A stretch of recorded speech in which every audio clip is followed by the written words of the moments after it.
जी welcome back. ये slide visible है आप लोगों को? यस सर, विजिबल है। ठीक है, मैं स्टार्ट करता हूँ इसको डिस्कस करना। और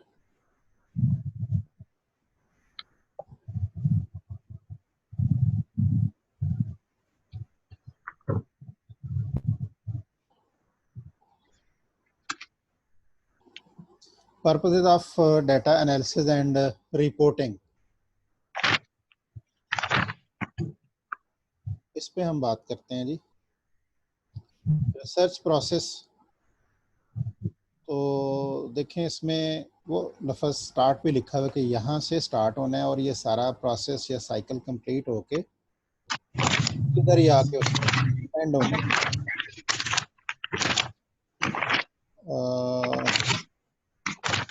आप में से किसी एक को मैं अलाउ कर रहा हूँ कि वो अपना हैंड रेस करें और अनम्यूट कर लें, बाकी सारे फिर लोग इस तरह तंग होते हैं हम।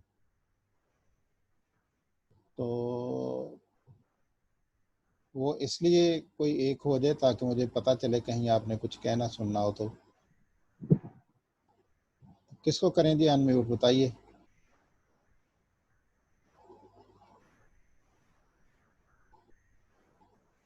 जी आर किधर हैं? आयशा, अच्छा चलें, आमना परवेज ने किया हुआ, इसको कर देते हैं।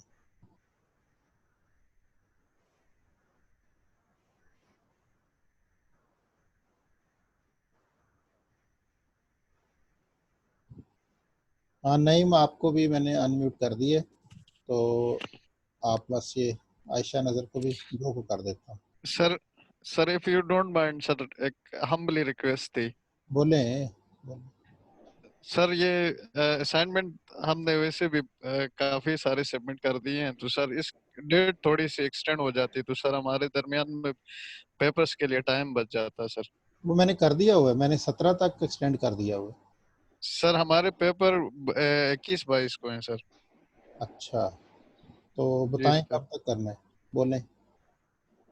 सर बाकी टीचर्स ने 26 और यार मुझे, 30 का टाइम दिया मैं सर। आपसे पूछ रहा हूँ ना, मुझे बाकियों की सर मिसाल मत देना। 26 तक कर दें, 26 तक कर देंगे सर इंशाल्लाह। ठीक हो गया, हो जाएगा, हो थैंक यू गया। सर। हाँ, नोट कर लें आशा, आपने मुझे याद भी जी सर। करवाना है, मैं वहाँ जी डैशबोर्ड पे लिख दूंगा। जी।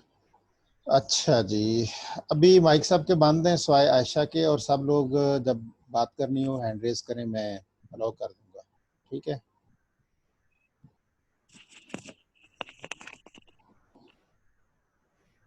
मैं बात कर रहा था रिसर्च प्रोसेस की। तो प्रोसेस में ये देखें, यहाँ पे 7 कंपोनेंट्स इन्वॉल्व हैं। आपको रिसर्च जो प्रपोजल है वो बहुत अच्छी तरह याद करवाई हुई है, तो ये उसी के कंपोनेंट्स हैं। स्टार्ट हो रहा है प्रॉब्लम ऑफ आइडेंटिफिकेशन से, कि जो आप रिसर्च प्रॉब्लम लिखते हो या प्रॉब्लम स्टेटमेंट लिखते हो जो भी। फिर observation and description, that is about data collection. Then construction of research question and hypothesis. फिर वो डाटा इकट्ठा जो हो जाता है उसको आप टेस्ट करते हो, एक्सपेरिमेंट करते हो ऑफ दैट हाइपोथेसिस। जो उसके रिजल्ट्स आते हैं उन्हें आप अप्लाई करते हो वेरिफिकेशन के लिए, और एक थ्योरी नहीं बन जाती, और उस थ्योरी को फिर हम दोबारा टेस्ट भी लोग करते हैं। तो ये एक कंप्लीट प्रोसेस हो जाता है। अगर आपसे ये पूछा जाता है कि जी आप रिसर्च प्रोसेस लिखें, तो दाएं बाएं लिखने की, हैंकी फैंकी करने की ज़रूरत नहीं, स्ट्रेट पे यही आप जहाँ से भी सर्च करें, गूगल से करें, किसी और बुक से पढ़ें, चौथी पांचवी बुक से पढ़ें, प्रोसेस यही होना है। तो इनकी जो टर्मिनोलॉजी है यही यूज़ करनी पड़ेगी, वो आप स्टेट कर दें। डाटा क्या होता है ये मैंने बड़ी डिटेल में बताया था कि रॉ इन्फॉर्मेशन जो है उसको अगर अरेंज्ड फॉर्म में विद नंबर, सिंबल और हम उसको प्रेजेंट करें तो वो डाटा कहलाता है। क्योंकि रॉ इन्फॉर्मेशन जो है वो डाटा नहीं कहलाती। डाटा के 3 टाइप्स हैं, क्वांटिटेटिव, कैटेगोरिकल, क्वालिटेटिव। एनालिसिस का मतलब ये होता है कि जो अरेंज डाटा है उसको यूँ प्रोसेस करें कि आप उसको एनालाइज करके वो चीज़ें निकाल सकें जो आपका रिसर्च ऑब्जेक्टिव है। तो to meet the research objective we go for data analysis. Aims of data analysis बड़े सिंपल हैं, 5 हैं। तो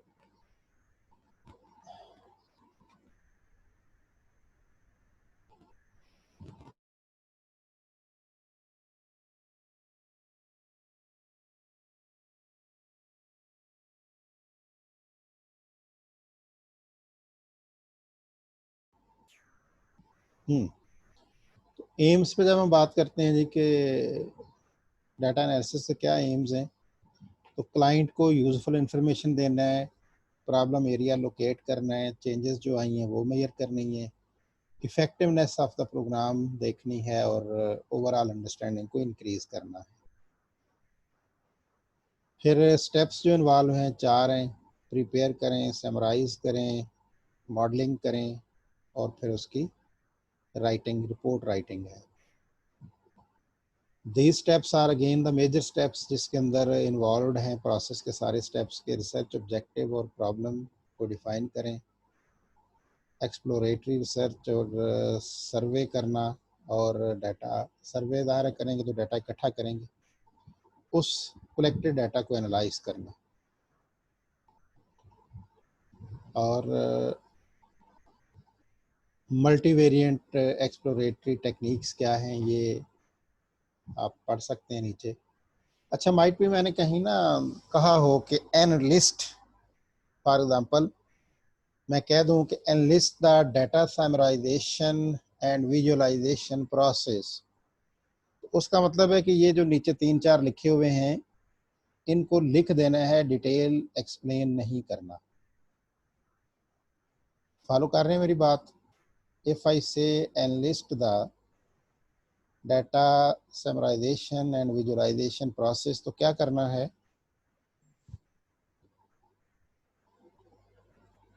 जी, बताइए सर इन तीनों को लिख देना है। हाँ, अगर हमें ये क्वेश्चन आता है तो सिर्फ इन तीनों को लिखना है, इनको जो है एक्सप्लेन नहीं करना। ठीक है। ये आगे भी चल रहा है, data analysis and modelling, statistical modelling. तो फॉर एग्जांपल पूछा जाता है कि what do you mean by statistical modelling, या what steps are involve in statistical modelling, then you have to go for these 6 components. Simply इन्हें लिख दें, analyst कर दें। ये बड़ा डिफरेंस होता है ना, जहाँ डिस्क्राइब का है वहाँ आपने थोड़ा डिटेल बोलनी है, जहाँ ओनली डिफाइन का है खाली डेफिनेशन लिखनी है, जहाँ एनलिस्ट का है वहाँ खाली बुलेट्स को एज इट पेस्ट कर दें, लिख दें वहाँ पे, ठीक है। Yes sir. Then there is the report writing. तो सेक्शंस ऑफ रिपोर्ट राइटिंग जो हैं ये 6 हैं, इनको एज इट लिखना, आगे नहीं लिखना टाइटल में क्या होता है क्या नहीं होता, वो अलग से सवाल हो सकता है अबाउट टाइटल, ठीक है जी। Yes sir. अब हम अपने नेक्स्ट और लास्ट स्लाइड की तरफ जाते हैं, दैट इज दिस वन। तो आइए सामने नई स्लाइड, क्लासिफिकेशन ऑफ रिसर्च वाली। Yes sir. ओके, इतनी स्लाइड में 3 सवाल हैं। Classification of research by purpose, तो नीचे 5 बातें हैं।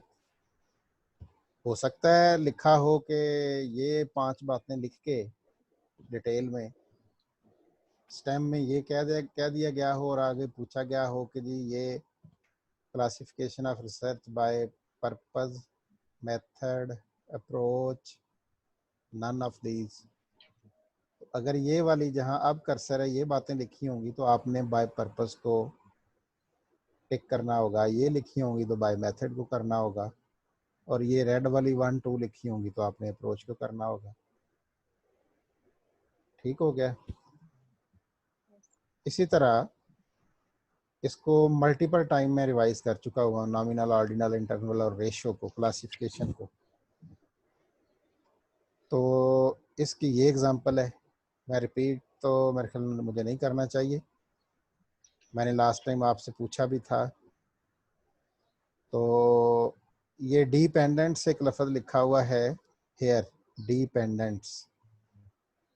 सदफ आबद आप ज़रा बताएं कि ये डिपेंडेंट्स जो हैं ये कौन सा लेवल ऑफ मेजरमेंट है? ये जो नोयर लिखा हुआ है NOIR, नॉमिनल, ऑर्डिनल, इंटरवल और रेशो, इन तीनों में, चारों में से कौन सा यहाँ अप्लाई होगा? डिपेंडेंट्स क्या हैं?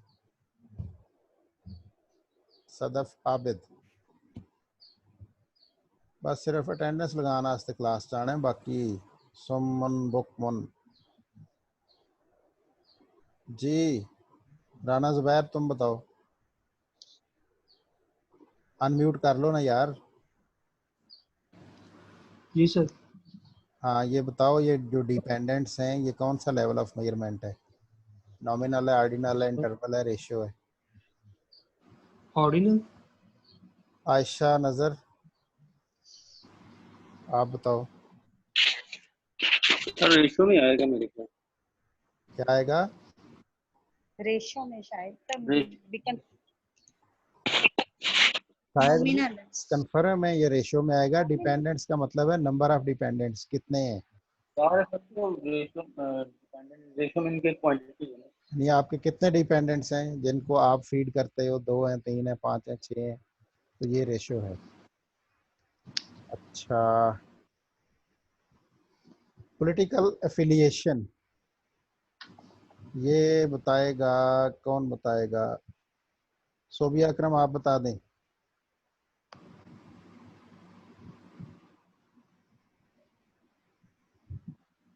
अनम शहजादी, हाँ बताइए बताइए। पॉलिटिकल एफिलिएशन कौन सा लेवल ऑफ मेजरमेंट यूज होगा इसके लिए?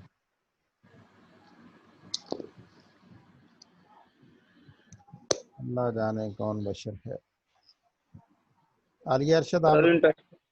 नॉमिनल। अस्सलाम वालेकुम सर। वालेकुम अस्सलाम। सर नॉमिनल में। क्यों? वजह बोलो ना। जी सर नॉमिनल में आएगा पॉलिटिकल वजह क्या एफिलिएशन। है, क्यों आएगा, रीजन पीछे क्या है? ये नॉमिनेट कर दिया जाता ना इसमें। कैसे? जुबैर खान तुम बताओ कैसे नॉमिनेट करते हैं? सर ये इंटरवल में आएगा मेरे ख्याल। नो सर ये स्पेसिफाई किया है। एप्लीकेशन है ना। मारिया हनीफ बताएगी।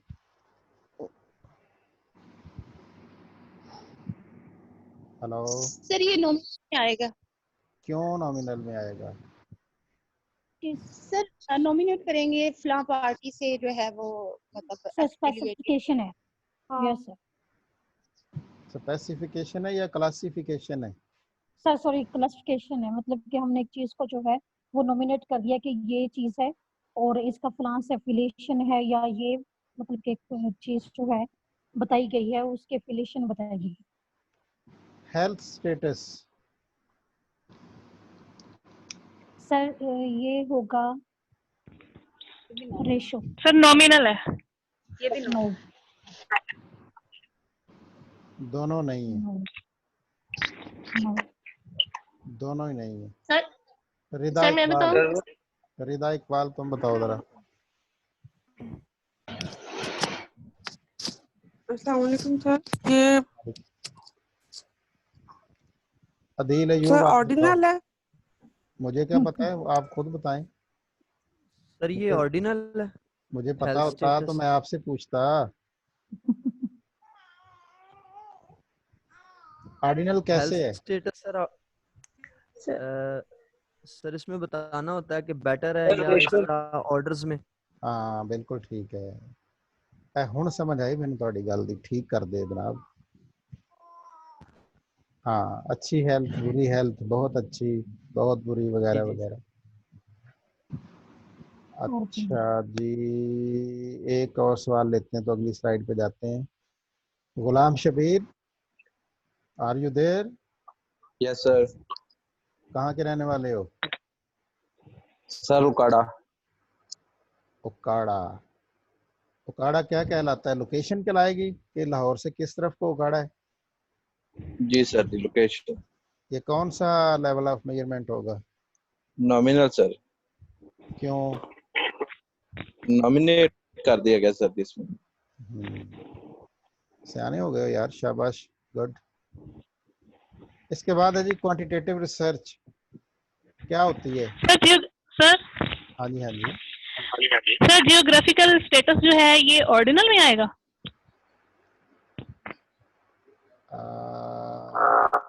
आप बताएं इसमें आएगा, क्या ख्याल है आपका?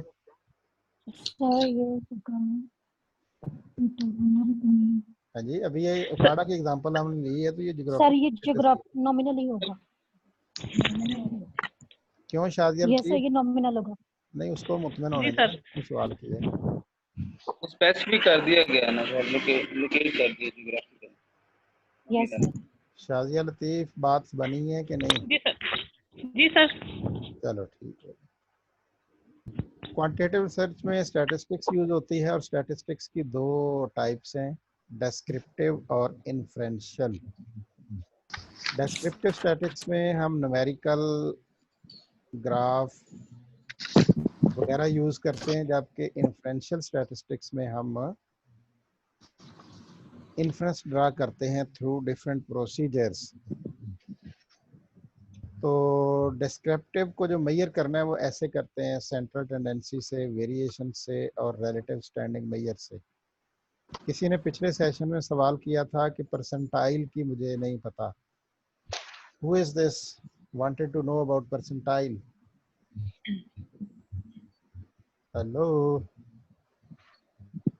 परसेंटाइल रुकैया मकबूल ने पूछा था। आप यस सर।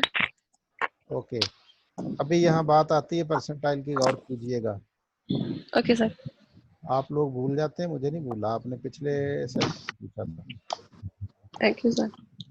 अच्छा जी, यहाँ सेंट्रल टेंडेंसी को मेजर करने के लिए कि जो सेंट्रलाइज वैल्यूज हैं उन्हें कंप्यूट करते हैं तो सेंट्रल टेंडेंसी बनती है। वेरिएशन और वेरिएबिलिटी का मतलब है कि डाटा कितना स्प्रेड है उसको मेजर करना किस तरह से। और रिलेटिव स्टैंडिंग मेजर्स का मतलब है कि एक सर्टेन नंबर से रिलेटिवली वो कितने दूर हैं।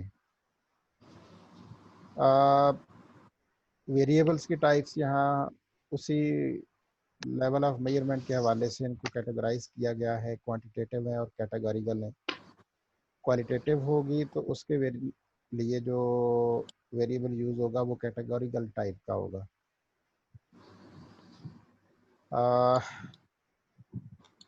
मेजर्स ऑफ सेंट्रल टेंडेंसी क्या होते हैं? इसका आंसर क्या है? अगर मैं सवाल ये पूछूं, what are the measures of central tendency, जवाब दें, क्या जवाब होगा? सर सर मीन इसके median and mean mode. Median mode. और अगर मैं कहूं कि describe the measures of central tendency, फिर क्या जवाब दोगे? फिर सर इसको इसको एलैबोरेट करेंगे वेरी गुड, बहुत सियाने हो गए। By some examples. ठीक है। अच्छा, मीन हमने समझा था बड़ी अच्छी तरह कि क्या होता है। यस टोटल वैल्यू को टोटल नंबर ऑफ काउंट्स पे डिवाइड करें, मीन आ जाता है। ये इसका फार्मूला भी था। मीडियन सेंट्रल वैल्यू है, सिंगल होगी तो एक आ जाएगी, दो होंगी तो उन्हें ऐड करके 2 पे डिवाइड कर देंगे। मोड जो है वो मोस्ट रिपीटेड है, एक नंबर भी हो सकता है, एक से ज्यादा भी हो सकते हैं। Variance, what steps are involve to calculate the variance? तो कितने स्टेप्स हैं वेरिएंस में इन्वॉल्व हैं? Sir 4 steps. कौन कौन से हैं, बोलें। Sir, compute each deviation, secure each deviation, sum all the squares and divided by data size. इससे पीछे हमने जो 3 स्टेप, Minusing 1. हाँ, जो 3 स्टेप्स हमने पीछे किए हैं उन सबको इकट्ठा लिखना है। वो अगली स्लाइड में आप देख लें कैसे लिखा हुआ है।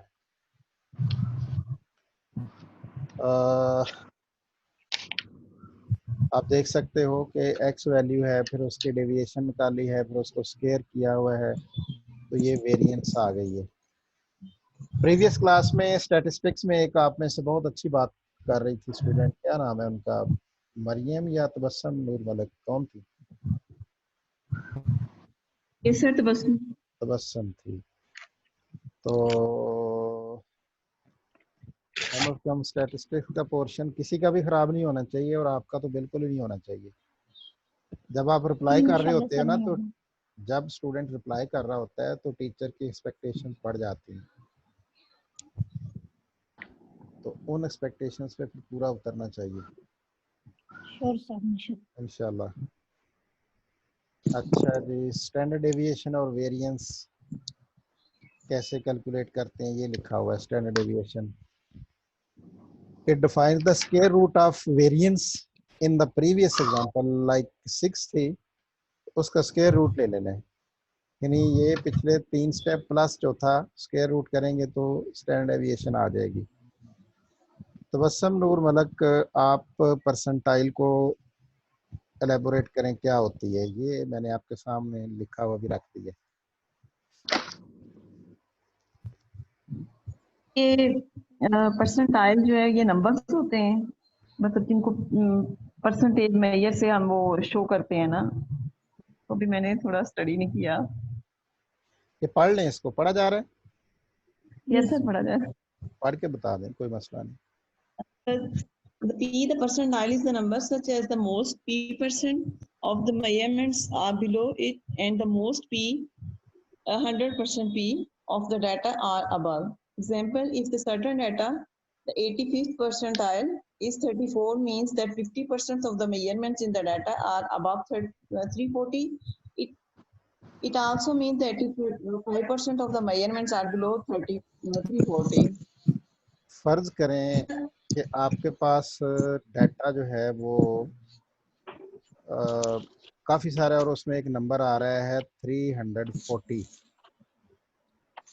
अगर हम बोलें कि जब परसेंटाइल वैल्यू 340 की है वो 15% है, तो इसका मतलब है कि 85th नंबर पे 1 से लेके 100 तक आप गिने तो 50वें नंबर पे वैल्यू 340 आती है।